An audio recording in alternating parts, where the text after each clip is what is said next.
يا إمام سلام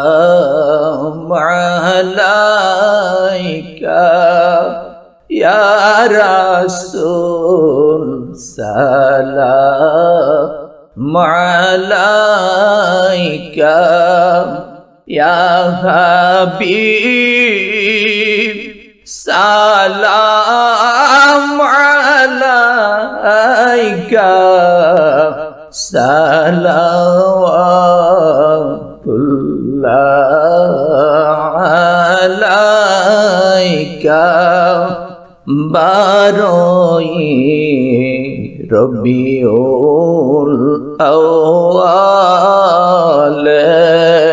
সোমবারের প্রভাত